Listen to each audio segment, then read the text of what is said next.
boy group sa Kamara. Sila raw ang mga fresh at batang kongresista na kung tawagin ay hot shots. Alamin kung sino-sino sila sa agenda report ni Joan Manalo. Hot shots, ha?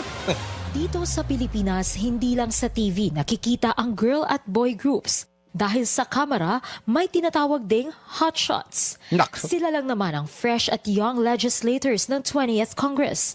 Sa ngayon, binubuo sila ng 4 na neophyte congressmen. Sina Tingog Party List Representative Andrew Julian Romualdez, Negros Occidental Representative Javi Benitez, Batangas Representative Ryan Recto, at FPJ Panday Bayanihan Party List Representative Brian Poe. Apelyido pa lang, duda na ako.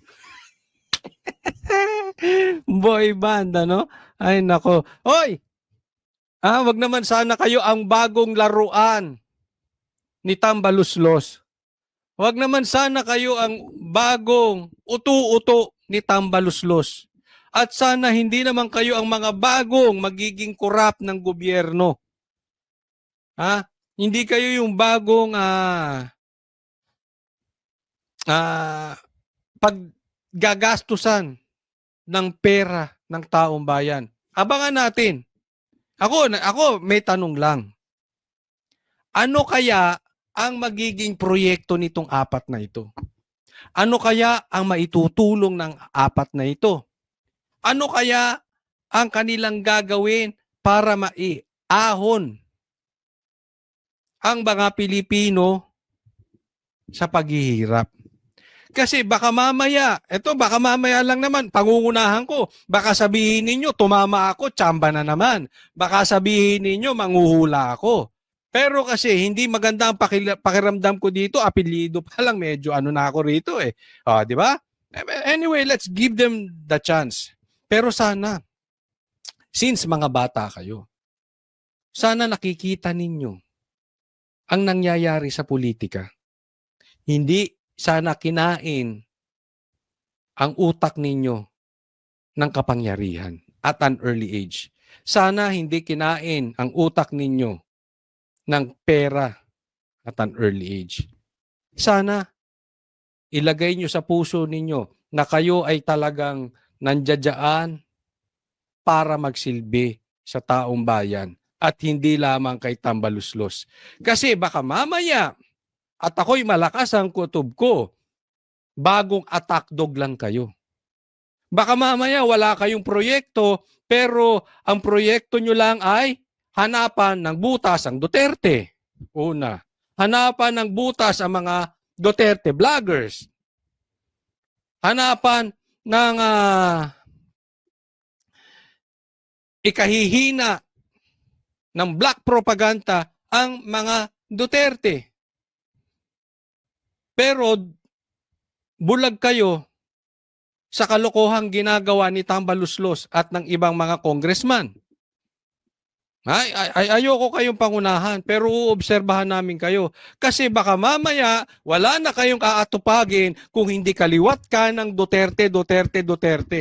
Or mga kaalyado ng Duterte. Hindi kayo binoto ng tao at pasasahuran ng tao at bubuo kayo ng grupo para lang atakihin ang Duterte. Mahiya kayo sa balat ninyo, yung kabataan ninyo. Huwag niyong simulan ng maling politiko. Huwag kayong pauuto kay Tambaluslos. Kasi alam naman natin kung ano talaga lang ang plano niya si Tambaluslos eh. Gibain lang ang Duterte. Nitong Miyerkules, nagsama-sama ang 4 sa isang working lunch sa Kamara kung saan napag-usapan daw kung Yan no? Diyan pa lang eh. Andiyan na si Tambaluslos, tropa na eh. Bigyan ko kayo halimbawa. May kasabihan. Birds of the same feather flock together. Sabihin mo kung sino yung kaibigan mo, sasabihin ko ugali mo.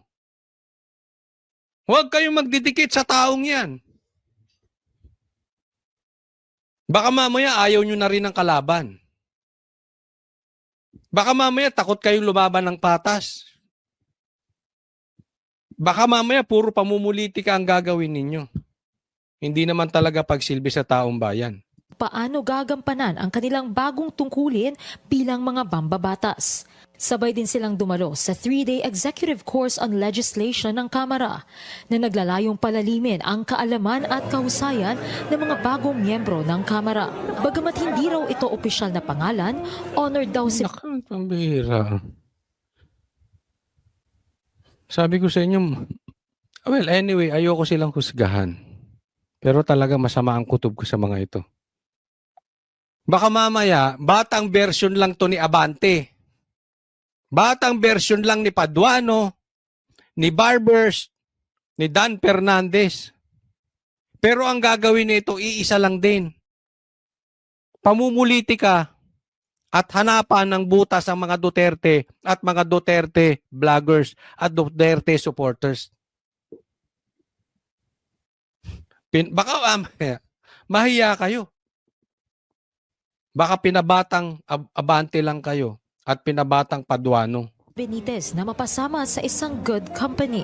Sa Facebook post, sinabi ni Benitez na mga batang lawmaker lang daw sila na nagnanais maglingkod with purpose. Ikinatuwa rin daw niya ang nickname na Tunog Boy Band Comeback daw. Nangako rin si Benitez na nandito sila para magtrabaho at mag-iwan ng marka sa Kamara. Ayan. Well, let's give them the benefit of the doubt. Okay? Huwag natin munang paghusgahan at pagbintangan. Sinabi ko lang, pinanguna ko lang yung aking nararamdaman nang sa ganun, hindi nyo sabihin tsamba. Sabihin ninyo, manghuhula ata si Kotsoli. Ha? Sige. Sabi, magsisilbi sila. Let's earn it with action, not hype. Baka mamaya, let's earn it with action against Duterte. At ang common denominator daw nilang lahat, kamag-anak sila ng mga personalidad sa politika. Yun nga, Hindi ito ang nakakatakot. unang grupo ng mga mambabatas na nagkaroon ng bansag sa loob ng Kamara. Una sa listahan ng Spice Boys na binubuo ni na Mig Zubiri, Ace Barbers, Nonoy Andaya, Mike Defensor, Hernani Braganza at Ricky Sandoval. Kita mo, meron na dati Spice Boys. Anong napala natin sa kanila? Wala. Baka just another group. Nabuo sila noong 1988 at nakilala bilang polar opposites ng traditional politicians. Malaki rin ang naging papel nila sa pagpapatalsik kay former President Joseph Estrada. Nabuhay din nitong 19th Congress ang Young Guns na binubuo ni na Zambales Representative Jefferson Conghon, La Union Representative Paulo Ortega, Lanao del Sur Representative Zia Alonto Adyong at Isabela Representative Ino D. Tanong ko kayo, ano ang naidulot na mabuti nitong Young Guns sa Pilipino?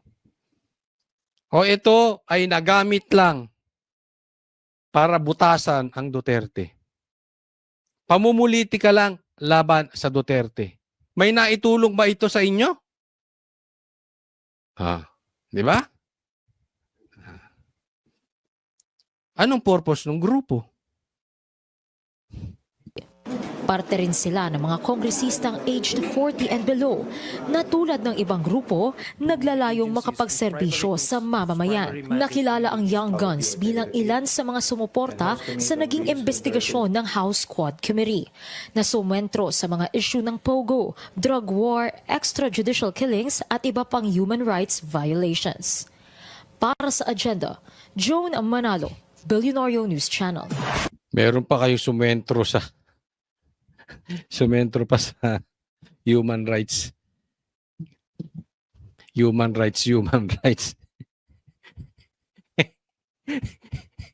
Sa tingin nyo, may naniniwalang tao sa inyo? Naging attack dog lang kayo laban sa Duterte. Meron pa kayong human rights. Napaka-hipokrito ninyo. Kayo para kayong mga kakabola ninyo. Baka pati kayo naniniwala sa kasinungalingan ninyo. Next topic po tayo. Ito, pag-usapan naman natin. Itong bilyong illegal na ginawa ng mga senador at ng mga congressman. Binunyag ni Senator Panfilo Ping Lacson na 5 hanggang 10 bilyong piso ang nakuhang pork barrel ng ilang senador. Samantalang may mga kongresista naman ang sinasaging nakatanggap ng hanggang 15 bilyong piso. Bagamat hindi pa Merong nakatanggap na 5 to 10 billion with capital B. Billion as pork barrel. Illegal po yan sa mga senador. And then, according to Lacson, 15 billion. Mas grabe ang korupsyon sa Kongreso, sa Kamara. Oh, ayan. pangalanan ngayon ng mga nasabing mambabatas, tiniyak naman Each po yun yung mga nakatanggap hindi yun sa buo. Oh, yung mga nakatanggap. ng senador na kanyang ilalanta dito sa pagbubukas ng 20th Congress sa July 28. Men Corvera sa balitang yan. Ibinunyag ni Senator Ping Lacson na may bilyon-bilyong pork barrel funds ang ilang senador at kongresista. Ayon kay Lacson, naabot sa 5 hanggang 10 bilyong piso ang nakuhang pork barrel ng ilang senador, samantalang may ilang kongresista ang nakakuha ng 15 billion pesos. Hindi pinangalanan ng senador ang mga nakakuha ng pork barrel, pero matagal na anyang idineklara ng Supreme Court na labag ito sa batas. Bago rin anya ideklarang unconstitutional ang pork barrel, aabot lang sa 200 million pesos ang pork barrel para sa soft at hard projects ng mga senador, samantalang 70 million sa mga kongresista. Ayon sa senador, ang alokasyon ng mga senador at kongresista nakapaloob sa flood control projects sa ilalim ng 2025 national budget. Ayan. Dito pa lang, makikita natin ito ay illegal. At higit sa lahat, kaipokritohan. Bakit? Sinisilip nila yung 150 million na confidential funds ni BP Sara na tinatawag na legal na ginawa at ginastos sa tamang paraan, sabi ng COA noong 2022 and then noong 2023 and then 2024. So sa madaling salita, taon-taon lagi pong pasado ang paggastos ng confidential funds ni VP Sara sa COA. Taon-taon pasado po ang paggamit ng budget ng Office of the Vice President. Pero binigyan nila ito ng napakalaking kwento, meron pa silang impeachment patungkol dito, pero ang pinag-uusapan lang ay 150 million pesos. Merong sinasabi dito si Senator Lacson, ang mga senador ay may ilang dyan nakatanggap ng 5 to 10 billion pesos. At 15 billion pesos naman sa ilan sa mga congressman. So dito nakikita po natin na napaka-ipokrito na itong mga lintik na mga oportunistang mga politiko ito. Diyan pa lang nakikita na natin ang napakalaking problema ng bansang ito sa pamumulitika. Pero meron akong nakikita rito na sana naman ay huwag gamitin ni Lacson. Dahil alam naman natin, ito ay tumakbo sa partido ni BBM. No? Baka mamaya, hindi niya pang pinangalanan ngayon, pero baka mamaya sa dulo niyan, ang pagbibintangan ay puro mga Duterte or mga kaalyado ng Duterte. Para lang hindi sila makaporma sa gaganaping impeachment trial. Coach, hindi kaya parang bias ka?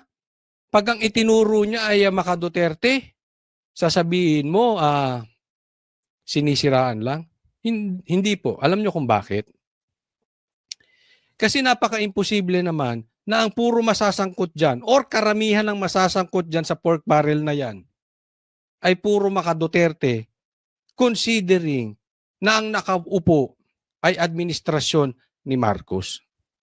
So definitely, kung merong kalokohan, pagdating sa pera, pagdating sa pork barrel, hindi po maiiwas, yan ay dapat nasa side ng administrasyon. Yan po ay nasa side ng administrasyon dahil itinago ito, according to Panfilo Lacson, sa flood control projects. At alam naman natin na ito ay public knowledge po, alam ng mga Pilipino yan. Nawawala yung pondo na billion-billion sa flood control projects dahil pinagmalaki yan ni Bongbong Marcos, pero sa katunayan, puro pa rin baha. Saan lugar ginamit yung pondo na may flood control projects? Bakit binabaha pa rin tayo kung gumastos ng bilyon-bilyon?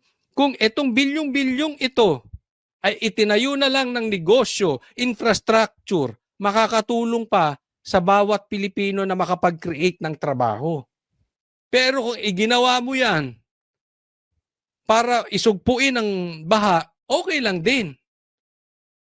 Kung talaga namang nasugpo. Pero hindi. Nakita natin nung nakaraang taon. Ako mismo, kahapon lang, baha. Expressway. Expressway po, baha. Saan napunta yung pondo na sinasabi ni Bongbong Marcos na flood control projects? Baka ito na yung sinasabi ni Lacson. Huwag lang sana gawing ito. Baka mamaya, tropa rin ito si Bongbong Marcos. Baka naman paninira, pambubutas na naman ito sa mga kaalyado ng Duterte.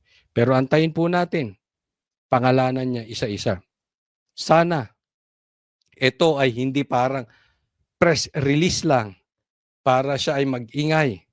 Sana pangalanan mo Lacson. Isa sa tinukoy niya ang isang maliit na barangay sa isang bayan na nakatanggap ng 1.9 billion habang ang isang bayan naman nakatanggap ng 10 billion pesos. Sabi ni Lacson, Grabe, no? Isang bayan, 10 billion na natanggap. Ilang 150 million ang 10 billion. Yung 150 million, ginawa niyong issue kay BP Sara.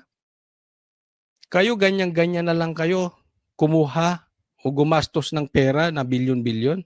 sa pagbubukas ng sesyon sa July 28, magsasagawa siya ng privilege speech para ilantad ang detalye at mga nakita niyang posibleng anomalya sa taunang budget mula 2023 hanggang ngayong taon. May Ann Corvera para sa Mata ng Agila, matatag. Ito lang. Ito sa akin lang, tingnan po natin. Hindi kaya dapat matanggal na talaga ito si Tambaluslos? Dahil ang laki na po ang nagiging problema. Ngayon, meron pang issue ng, na tumatanggap sila ng bilyong-bilyon na pork barrel diyan sa Kamara. No? Hindi ba panahon na matanggal at mapalitan bilang House Speaker to si Tambaluslos? Sino ba ang unang sumira ng Uniteam? Di ba si Tambaluslos? Demonyo ata itong tao na ito eh. Alam mo ba't ko nasasabi? Ang number one katangian ng demonyo, division. Ito ang unang nag-create ng division sa Uniteam. Wala tong ginawa kung hindi yang chismisan ng impeachment. Anong naging purpose nitong impeachment na to? Sangkot siya sa kontrobersiya ng impeachment na yan. Alam naman natin lahat yan na nagkabayaran patungkol sa pagpirma dyan sa impeachment na yan. Yan ay isiniwalat ni Chanco. Di ba? Ano pa? Yung kanyang mga press release. Nakala mo ay tumatakbo siya bilang presidente. Akala mo ay eleksyon na nangangampanya sa 2028 na. Hindi po ito nakakatulong sa taong bayan. Walang pakinabang ang taong bayan sa mga press release ni Tambaluslos. Kitang-kita natin na ito ay malayo sa katotohanan. Ito ang kauna-unahang sumira sa administrasyong Marcos. Si Tambaluslos. Meron pa yung anomalyang budget insertion, di ba? Yan sa vice cam na yan, naging problema din yan. So, meron bang naitulong ito si Tambaluslos? O puro pamumulitika at personal na pangarap niya na maging presidente o isang maging magkaroon ng mataas na posisyon na hindi naman tumataas ang kanyang rating? Palitan nyo na yan. Nananawagan tayo sa mga congressman dyan. Iwan nyo na ang palubog na barko ni Tambaluslos. Masisira kayo kasama niya. Basang-basa po ng sambayanang Pilipino ang kalokohang ginagawa niyan si Tambaluslos. O next topic po tayo, pag-usapan natin si Topacio, papalag kay Risa Hontiveros. Eto. Hindi raw patitinag si Attorney Ferdinand Topacio sa isinampa sa kanyang reklamong cyber libel ni Senadora Risa Hontiveros. Sabi ni Topacio, hindi rin siya matatahimik o mapipigil sa paglalahad sa taong bayan ng korupsyon umano ng mga taong nasa kapangyarihan. Kabilang si Topacio sa 6 na inireklamo kaugnay ng pagpapakalat umano ng video ni Michael Maurilio o alias Rene, ang saksing iniharap ni Hontiveros sa pagdinig sa Senado. Sa isang video, sinabi ni Maurilio na binayaran umano siya para siraan sina dating Pangulong Rodrigo Duterte, Vice President Sara Duterte at Pastor Apollo Kibuloy, bagay na itinanggi ni Hontiveros. Alam nyo, kung ako kay Hontiveros, sisisantihin ko yung mga abogado niya.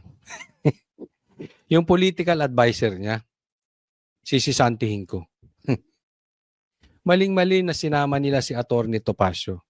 Alam naman natin lahat, may hawak na ebidensya si Atty. Topacio laban kay Risa.